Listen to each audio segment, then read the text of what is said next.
और मैं थोड़ा सा अगर इतिहास की बात नहीं करूंगा तो फिर मोदी काल में और कांग्रेस काल में फर्क नजर नहीं आएगा। इसलिए मैं थोड़ा इतिहास की बात करना चाहता हूं। मान्यवर, हम पढ़ते थे कविता में कि God made the country and man made the town. भगवान ने तो देहात बनाया था, लेकिन इंसान ने शहरों को बना दिया। और वास्तव में भगवान के बनाए हुए देहात थे।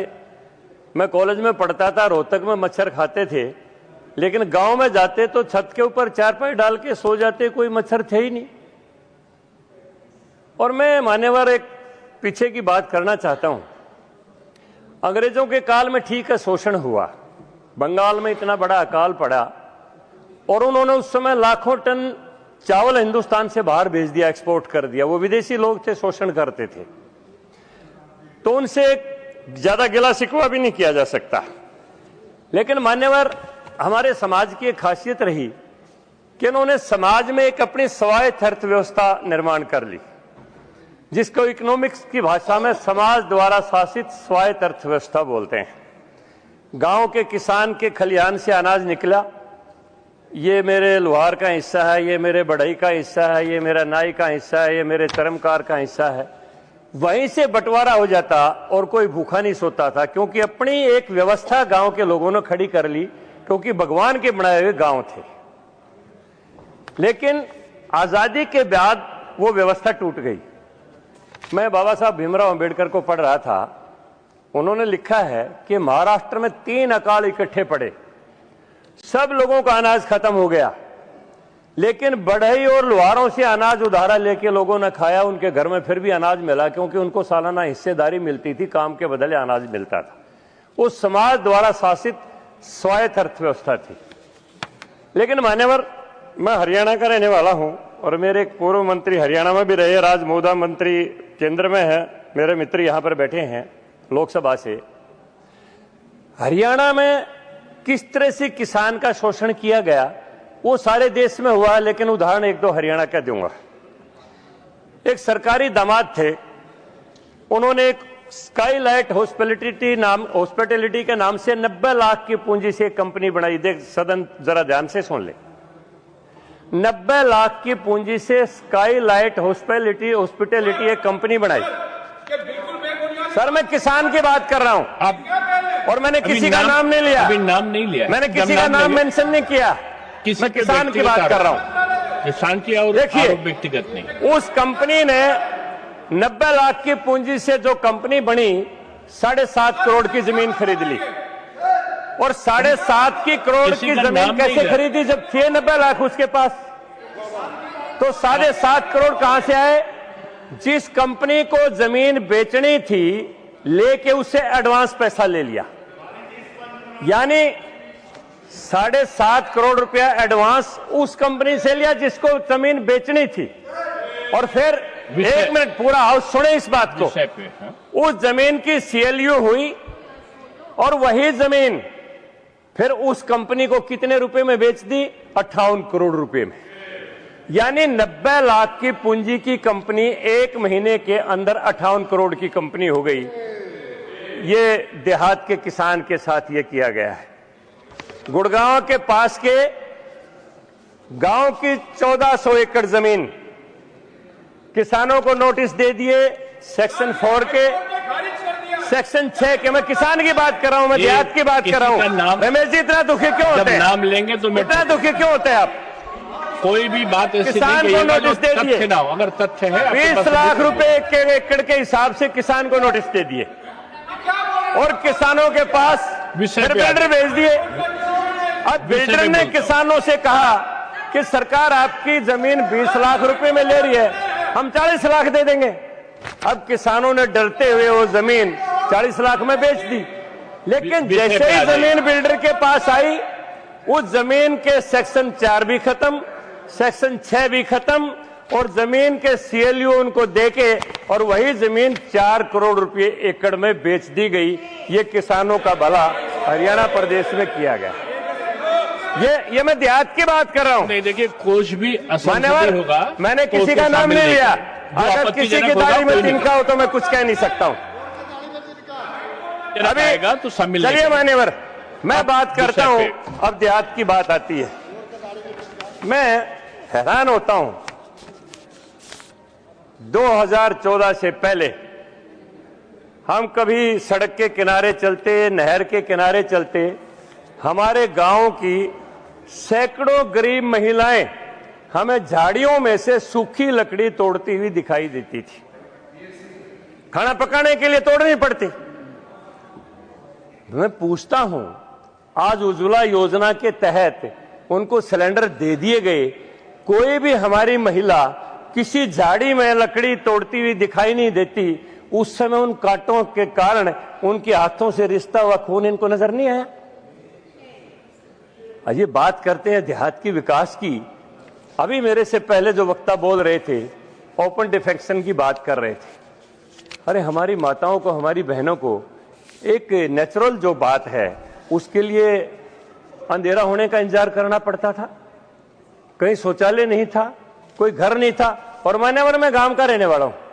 अगर 3-4 दिन इकट्ठा जड़ लग जाता तो गांव के जितने गरीब लोग थे वो गांव की चौपालों में अपना सामान रख लेते थे कि घर गिर ना जाए, क्योंकि कच्चे घर होते, उनके ऊपर ऐसे ही लकड़ी वकड़ी डाल के, छप्पर वगैरह डाल के रहते थे।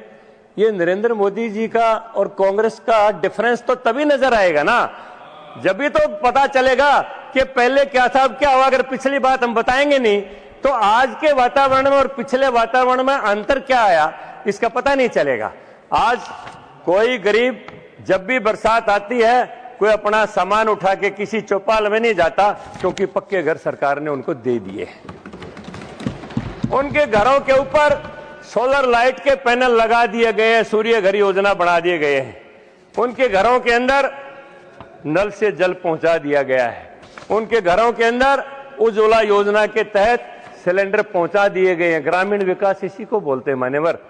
और मान्यवर, एक बात मैं ऐसी कहूंगा, अब आप कहेंगे कि इससे ग्रामीण विकास का क्या ताल्लुकात है। 14 सितंबर 1949 को जिस समय संविधान सभा बैठी हुई थी, राजभाषा के ऊपर एक बहस चल रही थी, और 14 सितंबर जिसको हम हिंदी दिवस के रूप में मनाते हैं, उस समय तत्कालीन प्रधानमंत्री जी ने हिंदी को राजभाषा के रूप में लागू नहीं होने दिया गया। 15 साल के लिए अंग्रेजी का इसी तरह प्रचलन रखने की एक प्रथा का इजाजत दे दी गई संविधान सभा में 14 सितंबर 1949 को। अब इसका ग्रामीण विकास के ऊपर क्या इफेक्ट आया, जरा मेरी बात को समझिए मान्यवर। अगर उसी दिन यूपीएससी के एग्जाम में प्रदेशों के, जैसे हरियाणा में एचपीएससी कह देते हैं, यूपी में यूपीएससी कह देते हैं, उनके एग्जाम में अपने स्वदेशी भाषा, जो भी उस प्रदेश की भाषा हो, अगर तमिलनाडु में है तो तमिल में जवाब देने का हक मिले, कर्नाटक में है तो कन्नड़ में जवाब देने का हक मिले, हरियाणा, उत्तर प्रदेश, बिहार, उत्तराखंड, मध्य प्रदेश है तो उसमें हिंदी हमारी भाषा है, हिंदी में उत्तर देने की इजाजत मिले।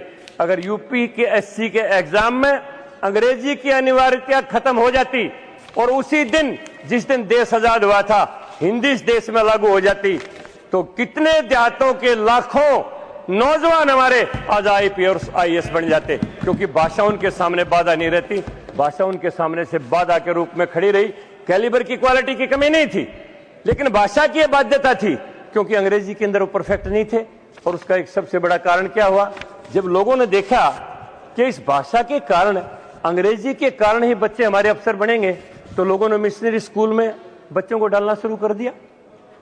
हमारे देश की संस्कृति भी चली गई, देश की सभ्यता भी चली गई, देश का गणित भी चला गया, देश के संबंध भी चले गए। किसी को 2 का पहाड़ा याद नहीं, किसी को 3 का पहाड़ा याद नहीं, किसी को कुछ याद नहीं, किसी को संबंध याद नहीं, ना चाचा, ना नाना, ना फूफा, ना बुआ, ना सॉरी अंकल आंटी, सब कुछ ये भाषा के कारण आया सब कुछ। मान्यवर, देहात का भला किस तरह से, कितने, मैं उनमें नहीं जाना चाहता कि आंकड़े मेरे से पहले बोलने वाले ने बहुत बताए, लेकिन मान्यवर कुछ बातें ऐसी हैं जिनको सोचना बहुत जरूरी है। मान्यवर देखिए, मैंने एक थोड़ी सी अपील की थी कि मैं वाजपेयी जी यहाँ पर बैठे नहीं है, अगर और बैठे हैं तो मैं थोड़ा सा इजाजत अगर दे देंगे तो थोड़ा सा कृपा हो जाएगी। आधा मिनट में बात, आधा मिनट में रखिए। अब चलिए मैं थोड़ी 1-2 मिनट में खत्म कर दूंगा। मान्यवर, मैं हरियाणा की बात करता हूं। आप जो बोलेंगे पार्टी आज हरियाणा में सीएलयू का कोई खेला नहीं है। सीएलयू जो एक उद्योग के रूप में काम करता था, आज किसान को आजादी है, कहीं सेक्टर बनेगा तो किसान कीमत बताएगा कि मेरी जमीन की कीमत यह है और उसी कीमत में सरकार लेगी। पहले क्या होता था, सरकार ने उन्हें पौने भाव में जमीन एक्वायर कर ली, बाद में किसान गया अदालत में, अदालत में किसान को एक्स्ट्रा दे दिया, फिर वो अनाउंसमेंट पड़ी जो सेक्टर में कोठी बना के बैठा है, फिर अगली अदालत में चला गया, फिर अनाउंसमेंट आ गई, फिर उनके ऊपर वो बोझ पड़ गया। यानी किसान को पहले सेशन कोर्ट, फिर हाई कोर्ट, फिर सुप्रीम कोर्ट, 3-3 जगह जाके न्याय लेना पड़ता था, तब जमीन का पूरा मुआवजा मिलता था और वो अनाउंसमेंट के रूप में सेक्टर में बेचारे लोगों के ऊपर पड़ता रहता था। आज किसान अपनी कीमत बताता है कि मैं इस कीमत में जमीन दूंगा, तब सरकार जमीन लेती है। आज हमारे किसान, एक और बात कह के मान्यवर बात को खत्म करूंगा। एक समय था जब किसान को सोसाइटी से 5,000 रुपये मुश्किल से लोन मिलता था, ब्याज की दर थी 24%।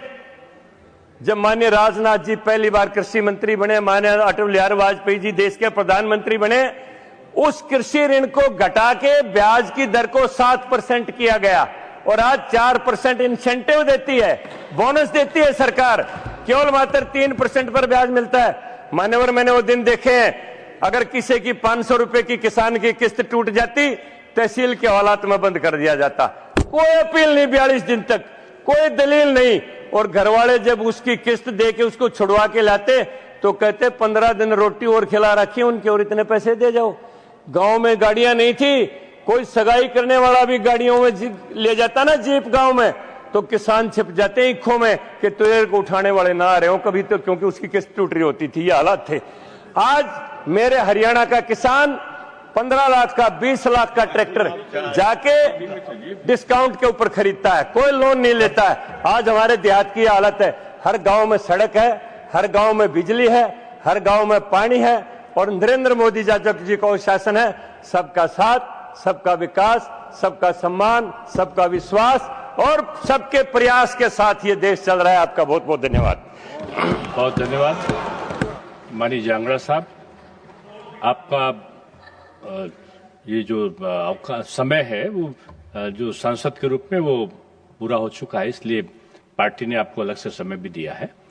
नेक्स्ट माननीय श्रीमती महुआ माझी जी। धन्यवाद माननीय महोदय।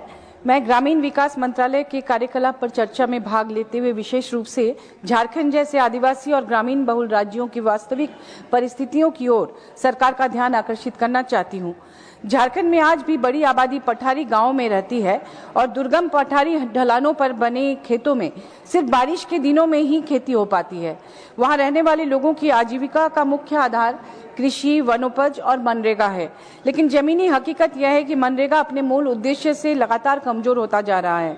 आंकड़े बताते हैं कि झारखंड में लगभग 73 लाख परिवार मनरेगा में पंजीकृत है, लेकिन वर्ष 2024-25 में उनमें से केवल करीब 20 लाख परिवारों को ही काम मिल पाया, यानी बड़ी संख्या में पंजीकरण होने के बावजूद काम नहीं मिल पा रहा। इसी तरह झारखंड में लगभग 34 लाख से अधिक सक्रिय जॉब कार्ड और लगभग 40 लाख पंजीकृत मजदूर हैं, लेकिन पिछले 5 वर्षों में औसतन 50 दिनों से भी कम काम मिल पाया है, जबकि कानून 100 दिन का रोजगार सुनिश्चित करने की बात करता है। ऐसे समय में केंद्र सरकार द्वारा 90 और 10% की बजाय 60-40 का नियम लागू करना, जिसमें 40% खर्च राज्य को वहन करना पड़ता है, झारखंड जैसे सीमित संसाधनों वाले राज्यों पर अतिरिक्त बोझ डालता है। इसका परिणाम यह हो रहा है कि जल संरक्षण, तालाब निर्माण, खेत समतलीकरण और ग्रामीण संपर्क पथ जैसे श्रम प्रधान कार्यों की स्वीकृति में कठिनाई आ रही है और ग्रामीण मजदूरों को काम नहीं मिल पा रहा है। जो राज्य पहले से ही कर्ज में डूबा है, जिस राज्य को उसके हक अधिकार का पैसा देने में भी केंद्र कोताही बरत रही है, झारखंड के हिस्से का कोयले की रॉयल्टी का 1,36,000 करोड़ अभी भी केंद्र के पास बाकी है और वो नहीं देना चाह रही है। तो ऐसे समय में 60-40 का वित्तीय बोझ डालना कहाँ का न्याय है। मुझे यह भी कहना पड़ेगा कि आज मनरेगा के मूल स्वरूप से भी ध्यान भटकाने की कोशिश की जा रही यह योजना महात्मा गांधी के नाम से जुड़ी थी, जो ग्रामीण स्वावलंबन और श्रम की गरिमा के प्रतीक हैं। लेकिन आज नाम और ढांचे के साथ छेड़छाड़ करके असली मुद्दों रोजगार, मजदूरी और भुगतान से ध्यान हटाया जा रहा है।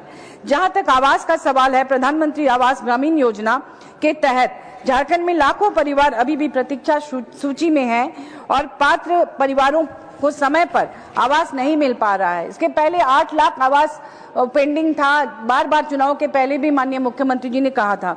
इसी स्थिति को देखते हुए झारखंड सरकार ने अबुआ आवास योजना शुरू की है, जिसके तहत राज्य सरकार ने गरीब परिवारों को स्वयं संसाधन जुटाकर 3 कमरों का पक्का घर देने का लक्ष्य रखा है।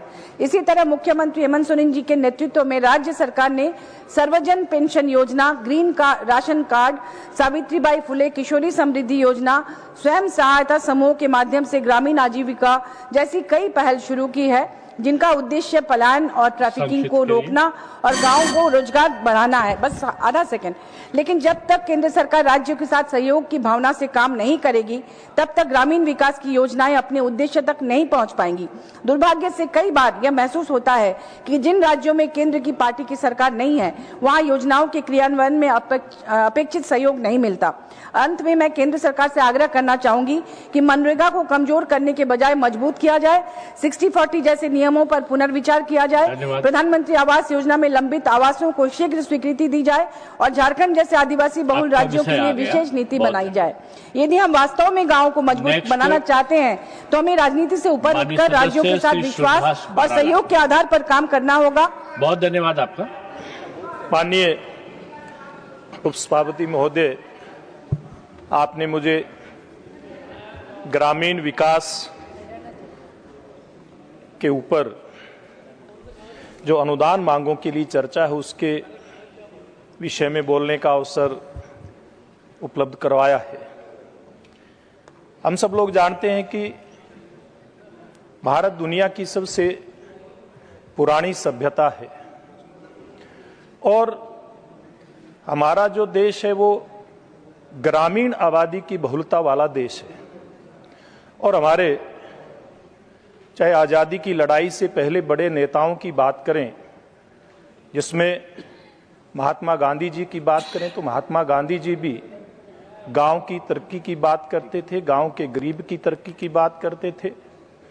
उस गरीब को, उस किसान को किस प्रकार से देश की मुख्य धारा में लेकर के आया जाए उसकी चिंता करते थे, ग्राम स्वराज का सपना वो देखते थे। इसके बाद हम बात करते हैं चौधरी छोटू राम की।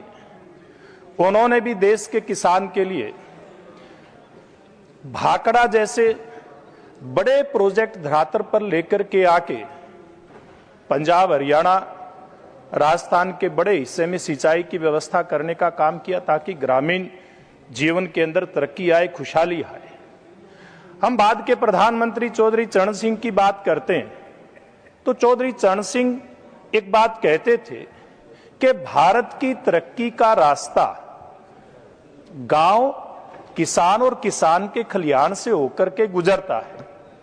इसलिए जब वो बात करते थे, चाहे सदन के अंदर बात करते थे, सदन के बाहर बात करते थे, तो मेरे जैसे युवा अवस्था के उस समय के या तरुणाई में जिनके मन के अंदर चिंता होती थी गांव, गरीब, किसान, मजदूर की, वो उनकी बातों को ध्यान से सुनते थे और इस बात के बारे में कल्पना करते थे कि क्या आजादी के बाद इस प्रकार का कोई समय आएगा जब भारत के इन मूलभूत विषयों की चर्चा और चिंता राजनीतिक लोग करेंगे और सदन के अंदर बैठ करके उनकी योजनाएं बनाएंगे। मुझे उससे आगे की बात ध्यान में आती है माननीय उपसभापति महोदय, जब अटल बिहारी वाजपेयी माननीय देश के प्रधानमंत्री होते थे, उन्होंने इस देश के गांव की चिंता की। गांव हमारा सड़कों से जुड़ा हुआ नहीं था। ज्यादातर गांव 6.5 लाख से ज्यादा पंचायतें हमारे देश में गणना में आती हैं। ज्यादातर के रास्ते कच्चे थे। अभी माननीय मंत्री जी शायद उठ करके बाहर गए हैं, शिवराज सिंह जी चौहान। मैं 2003 में इनके राघोगढ़ क्षेत्र में जब इनको उपचुनाव लड़वाया गया था उसमें गया था काम करने के लिए। लेकिन दुर्भाग्य की बात है जो उस साइड के बेंच पर बैठे हुए माननीय नेता हैं आज वो उपस्थित नहीं है। उस प्रदेश के लंबे समय तक माननीय उपसभापति जी वो मुख्यमंत्री के तौर पर रहे। उस राघोगढ़ क्षेत्र के गांव तक जाने के लिए रास्ता नहीं था। उन्हीं दिनों में श्रीमान अटल बिहारी वाजपेयी देश के प्रधानमंत्री थे, जो देश के लिए ग्राम सड़क योजना लेकर के आए और उन बातों की समग्रता के साथ चिंता की।